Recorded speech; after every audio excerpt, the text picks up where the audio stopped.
बनाओ तुम, अपना निवास बनाओ तुम। बहुत बहुत सर्वप्रथम तो मातृभाषा उन्नयन संस्थान किस लिए आरंभ हुआ, इसकी छोटी सी संकल्पना है।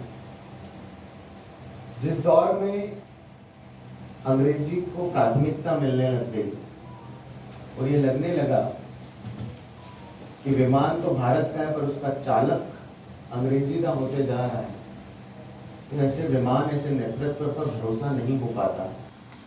अगर हम इतिहास को देखें तो जिन्होंने ये कहा था कि अगर संख्या के आधार पर ये कि कौवा भारत का राष्ट्रीय पक्षी होता, मोर क्यों होता।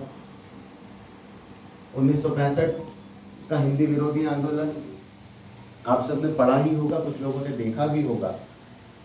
उसके बाद लगातार हिंदी को अवनति की ओर ले जाने के लिए राजनीति तैयार हो गई। जिस दौर में हिंदी की स्थापना हो, लाल बहादुर शास्त्री जी की मजबूरी बन गई, क्योंकि शास्त्री जी तो ये चाहते थे कि 26 जनवरी 1965 को अंग्रेजी समाप्त होकर हिंदी लागू हो जाए, पर दुर्भाग्य से डीएमके जैसे राजनीतिक दलों ने ये घोषणा कर दी कि हम 26 जनवरी को शोक दिवस मनाएंगे। तो शास्त्री जी भी विवश हो गए, क्षेत्रवाद की राजनीति की भेंट चढ़ गई हिंदी।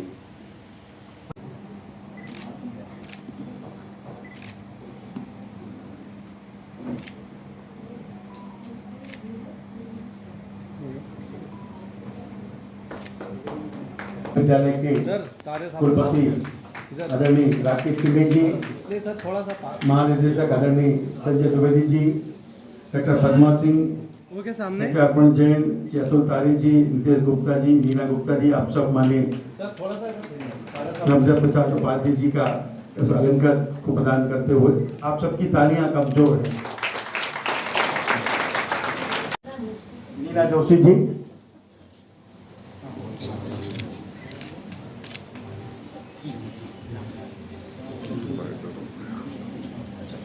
आदरणीय अतुल तारे जी की सहधर्मी और आदरणीय महिमा तारे जी से भी मैं आग्रह करूंगा आए और इससे शक्ति भी आप आदरणीय महिमा तारे जी और आदरणीय तारे जी को मैं शुभकामनाएं दूं। इस पद का उद्देश्य न हो शांत भवन में टिक रहना, आगे बढ़ना उस सीमा तक जिसके आगे रहने। इसी बीच हमारे साथ डॉक्टर योगेंद्र नाथ सोपी की उपस्थिति को प्रणाम।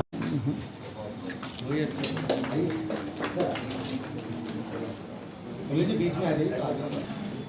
ओके, सामने सामने की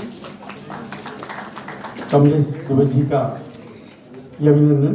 डॉक्टर पंकज प्रसून चौधरी मांडव, पंकज पंडित उज्जैन से।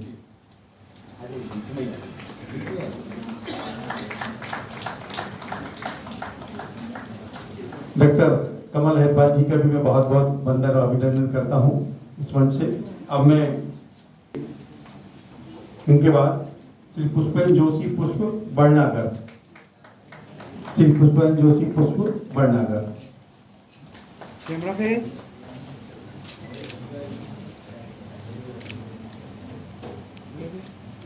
ओके भाई पुष्पेंद्र जोशी पुष्प बड़नागर।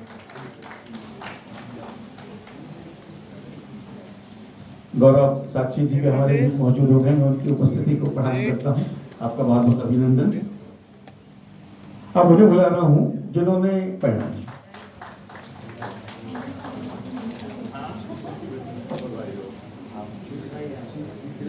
कैमरा फेस, ओके सामने, वेट,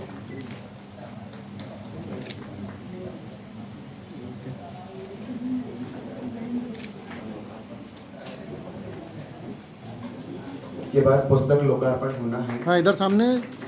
ओके, बात लगे सामने की।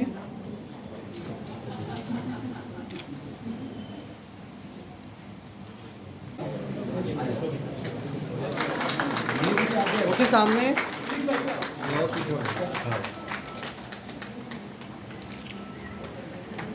वेट, ऐसे लीजिए।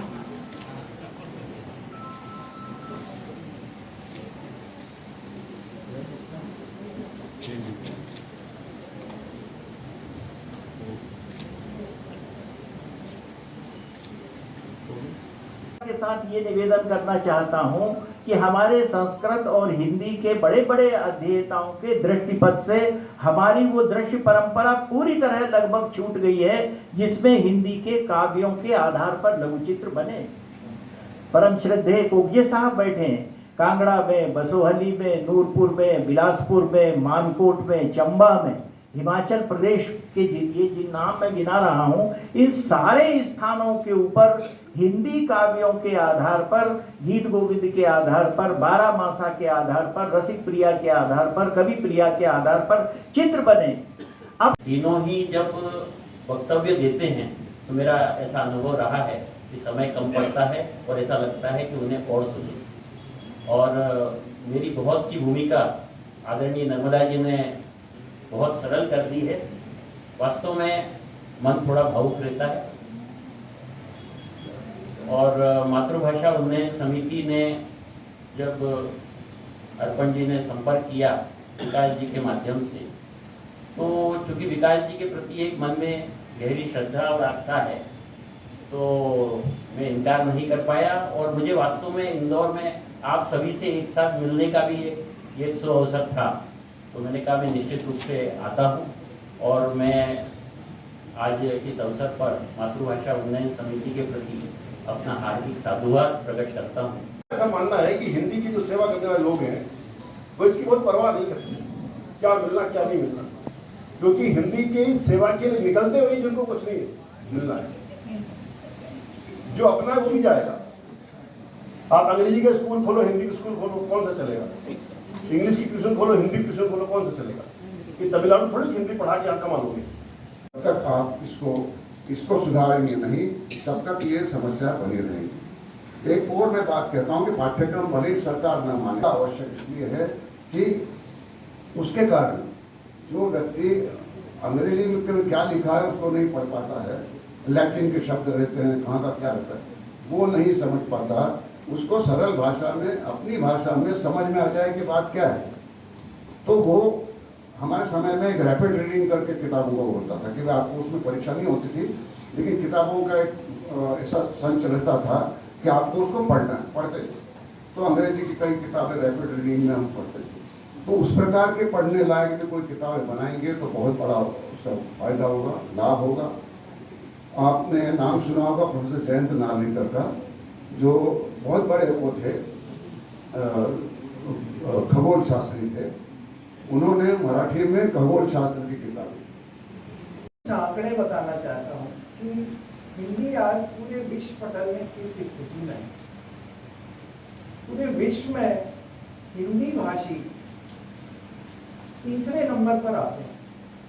पहली भाषा इंग्लिश है, स्वाभाविक है, दूसरी चाइनीज है और तीसरी हमारी को राजभाषा तक सीमित कर पाए हैं। उसमें भी अभी माननीय कोके जी ने जो बताया है, संवैधानिक उनकी जो व्यवस्था रही है कि हर न्यायिक जितने भी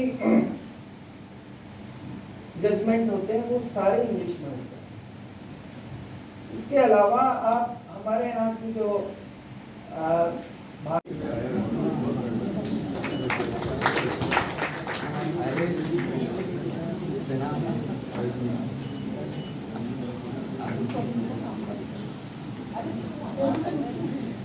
अब हम एक समूह